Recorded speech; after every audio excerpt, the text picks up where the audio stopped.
Good afternoon. My name is Francesco Dellepiane, and I'm a pediatric neuroradiologist at the Hospital Bambino Gesù in Rome, in Italy. I wanted to thank the organizer for the invitation. I'm here on behalf of Dr. Napolitano, which is our Chief of Physics department. So he's the coordinator of all our research studies. And that's the reason why this presentation is a little technical, and I will make it a little simpler. Please forgive me. I will talk about the in vivo evaluation of patients with PCDH19 via novel MRI models. Just a little recap of the disease. We know that PCDH19 gene is the most commonly involved genes of early infancy onset epilepsy. It encodes for a protein called protocatenin 19 involved in the process of adhesion and synaptic connection, especially during brain maturation. And this is the second most common mutation in patients with Dravet syndrome. I will do a recap of what we did as Bambino Gesù in these patients, basing on the concept that brain MRI in patients with this disease is usually unremarkable. So if you do a brain scan, there is no abnormality visible to the eye. But what if there are some microstructural abnormalities that can be assessed with non-conventional MRI techniques? For example, our first question was, what if there are cortical and subcortical gray matter abnormalities that can be assessed by non-conventional MRI techniques? And that's why we decided to begin with the cortex. And we did a morphometric analysis of brain images. You can see the T1 weighted and T2 weighted brain sequences of a newborn. These images can be analyzed with a technique that is called morphometric analysis that is based on segmentation and reconstruction and mapping of the cortex to obtain several parameters. For example, there is a list, for example, cortical volume, surface area, cortical thickness, local gyrification index. These are all parameters that you can obtain from NMR sequence with an advanced processing. We decided to analyze these images in patients with the mutation, and we found a significant reduction bilateral in the limbic cortical areas. This is very important because, as you will see during the presentation, the limbic system seems to be the most affected in all the studies. In this one, we found a reduction in the local gyrification index in the parahippocampal regions, the entorhinal cortex, the fusiform, and the lingual gyri. And this is a study from our group of neurologists, neuroradiologists, and physicists from the Bambino Gesù. After that, the second question was, if there are abnormalities in the gray matter, what if there are also abnormalities in the white matter as well? How do we study white matter with the MR? There is a technique which is called the diffusion tensor imaging, which permits us to analyze the fibers of the neurons based on the movement of water on the inside. So we analyze the movement of the water inside the neurons, and we can extrapolate a map of the fibers. This is called diffusion tensor imaging. And this sequence can be used to obtain a reconstruction of white matter tracks, but also different parameters. For example, fractional anisotropy, diffusivity, and ADC, apparent diffusion coefficient. This is used in the clinical field, but also in research. We decided to do an analysis of white matter tracks in patients with the mutation, and we found a reduction in the fractional anisotropy and radial diffusivity in the corpus callosum, especially in the splenium of the corpus callosum, which is reduced in in size. Now, how do these structural abnormalities that I remember are microstructural, so are not visible in a normal scan? How does these abnormalities correlate with the clinical manifestation of the disease? We decided to confront these results with three different clinical parameters, which are the age of seizure onset, the cognitive impairment, and the psychiatric disorders. And we found that all three of the more severe manifestation of all the three clinical parameters are associated with the lower LGI and lower FA and RD values. So there is an abnormality in both the gray matter and the white matter of patients with a more severe clinical manifestation.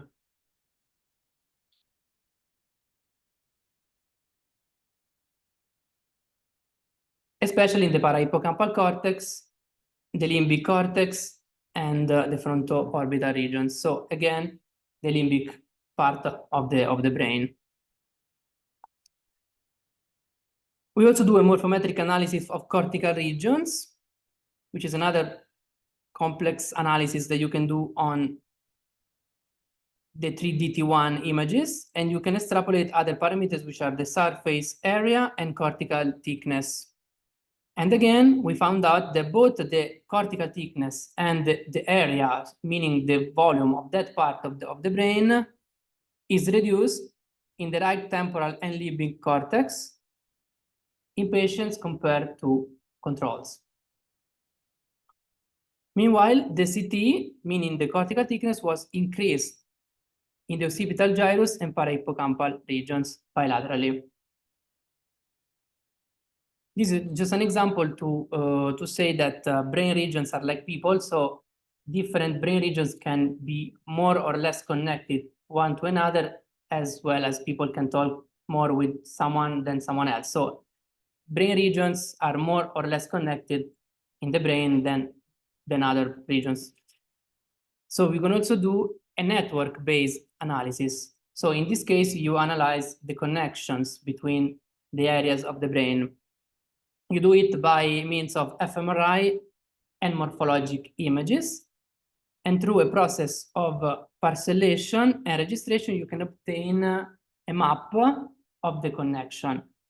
In this specific slide, we are not talking about our database, but we used an Enigma database of normal subjects to obtain a map of these connections. And we decided to superimpose this map on our patients. That's because we wanted to see how a normal connectivity map reflects on a pathological brain. And again, we found a correlation with the reduction of the surface area and in patients in the limbic system, especially in the parahippocampal regions, the temporal pole, the amygdala, the fusiform gyrus, and torinal cortex. So again, the limbic system is the most affected. And it's not only a question of volume, but also of shape. For example, in this slide, you can see how is it possible also to analyze the shape of the brain area. In this case, the hippocampus. So there is not only a volume difference, but sometimes also a shape difference between patients and controls. And the region most statistically involved is the cornu ammonis, which is a part of the hippocampus.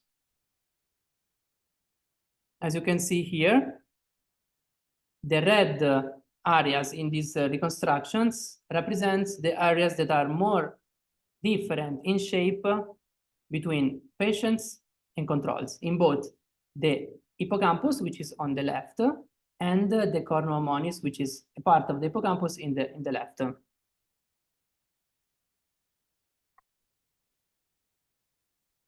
It's also possible to analyze the relationship between these morphometric alterations and the gene expression pattern that we know from an atlas, which is the Allen Human Brain Atlas, that contains the map of the expression of the gene inside the brain. And if you correlate this expression with the morphometric abnormalities, you can see that the more the gene is expressed, the more there is an abnormality in the parameters that we considered, which are the structural surface area and cortical thickness. So the more the gene is expressed, the more you can find an alteration of the cortical organization. And now we talk about connectivity, and especially how does connectivity look like in patients with the mutation. So this time we did not use a dataset of patients, an online database of healthy controls, but we decided to create our database of patients and controls, and we built a connectome map of both the healthy and the mutated patients.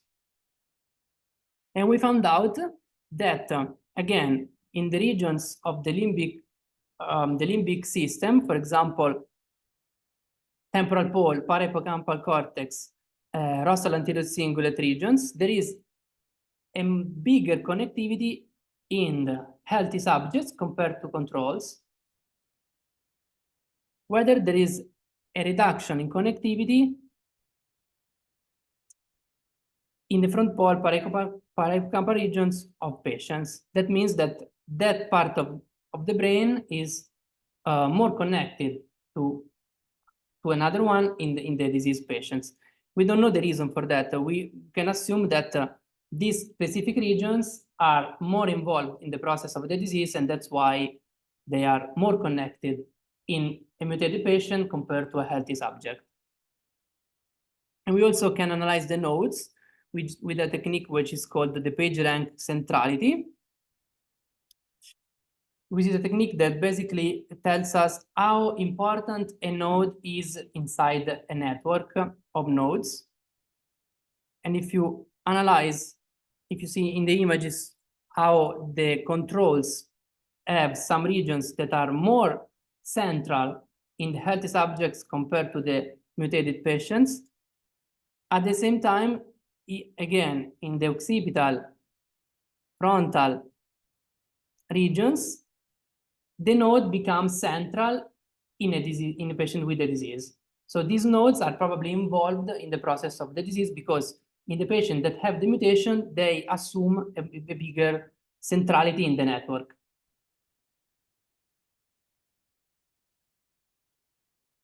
In the end, is it possible to detect cortical changes in a mesoscale level? Not a microscopic, not a macroscopic, but in between. We know that arborization is involved, is affected by the protein encoded by the gene, because protocadherin 19 is involved in the synaptogenesis. This is there are many studies based on mouse models about the protocadherin in the survival and the treat arborization, but this is not possible. It's not possible to study this thing with the MRI, but we can, with a technique which is called the NODI, determine brain microstructural changes, which is NODI, basically is another version of the diffusion tensor imaging that we spoke before about. But in this time, NODI permits us to assess 3 different compartments of the cell, not only the water in the neuron, but this time it's possible to study the water inside the neuron, outside the neuron, and in the CSF, the one that is called the free water. So we have 3 different entities, and it's possible to assess the orientation through these 3 entities. This is the extrapolation of the analysis. And you see that with the NODI, you find a widespread reduction in density of neurons in patients, and also an increasing of the dispersion of the orientation of fibers, which is like a way that MR can assess atrophy in patients with the disease. So, to reassume, the limbic system is the most involved brain area in patients with PCDH in microstructural at the microstructural level, which cannot be accessed by conventional MR, but can be accessed by non-conventional MR. There is a strong connectivity reduction in some areas, especially in the temporal pole, the parahippocampal, and the rostral anterior cingulate. And there is a widespread reduction in the neuronal density. We don't know if this density and this alteration are progressive with the course of the disease, because we didn't do a longitudinal study yet. So we have to do the same analysis later in the same patients to assess if these changes progress with the course of the disease. So there are many open questions still to be investigated. I want to thank you, everyone, and especially the neuroimaging department of the Bambino Gesù and the physicists department and the person of Dr. Napolitano. Thank you for your attention.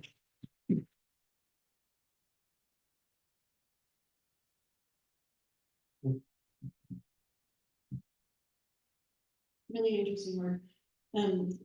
Did you take into account or control for or find any association with seizure frequency or seizure localization in the patients when you were looking at regions of the microstructural changes?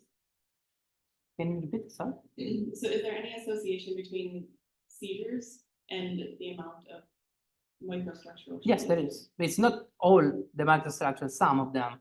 For example, the gyrification is one of the microstructures that you can study, and is correlated to an earlier onset, in this case, for example, yes. But it's only one of the parameters. And Okay. Does it localize to like where the seizures localize to? Have you been able to study that? I don't think they correlated the region of the seizure, but only the area of the brain. So in that specific area, there is a reduced gyrification in patients that have more severe manifestation. And one more question. So this tells us a lot about structure, but have you thought about doing any other functional imaging to go along with it? And not yet, because they are very young patients. So it's not easy to perform a functional MR. Yeah, I was actually going to ask, can you give us a little bit of the demographics of the patient? So what were the age ranges? Do you recall? Were they all children? Yes, sure. All children. All children. And do you have and how many patients total were this analysis? That's a good question. I will ask because I Okay. don't remember. Yeah, okay. There are not many patients, so we have all the patients in the hospital. And these maps that you're showing I'm assuming are all done on a group level. You're taking all the patients Yes. together. Yeah. So And the controls are age matched. age match, okay. So I'm imagining a parent question, maybe, could I have my child scanned and run this analysis on an individual patient? Is that possible? Is that possible? I'm not sure about the validity of the result, because this is like I think the more patients, the best it's to have a big picture. You know, it's like the problem with this rare diseases is that it's not easy to have a statistic, especially if you have to do a complex analysis like this. But the more we do it, the more we have results. So. Well, I was interested in the cortical thickness, and then you said it was parahippocampus and lateral occipital cortex. I mean, I think what we've seen in a lot of our kids that have their EEG onset is this kind of posterior temporal. So there is a correlation. Onset. So that is an interesting potential association. That's a question.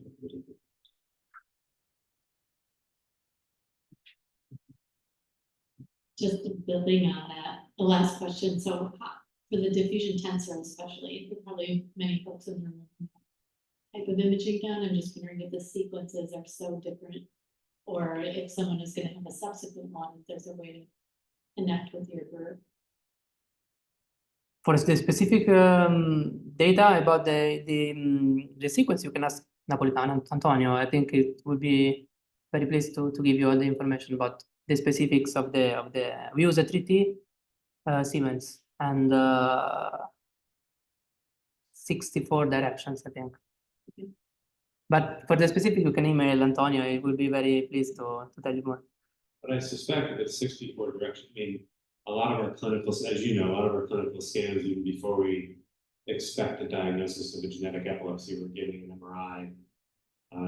12-month-old with new onset seizures, at least at our institution, they get so many sequences, I suspect they have a. Yeah, but no, because we do a DTI in every patient with epilepsy. Right. So we have DTI of all kinds of epileptic patients, not only this one, but everyone. It's part of our assessment. So we do an MR, which includes the 3DT1 and the diffusion tensor for everyone, and perfusion ASL also. So we have like the same data for every patient with epilepsy. We are trying to do also the functional MR in everyone, but it's not easy to organize it. But it would be the next step. But we do diffusion tensor in every patient with epilepsy. Yeah, so these scans, then these were clinically acquired scans, or were these, and then they were analyzed afterwards? Yes. They weren't, it was not a novel sequence. No, it's part of the normal protocol of every epileptic patient. For the first study, in every epileptic patient, we do all these sequences, and then we use it for both clinical and research. Yes. So conceivably, we're going to hear about the registry next, but it may be possible to have patients share their images and increase your N, right? Yes, maybe yes. Could be an idea. Right, thank you. Thank you.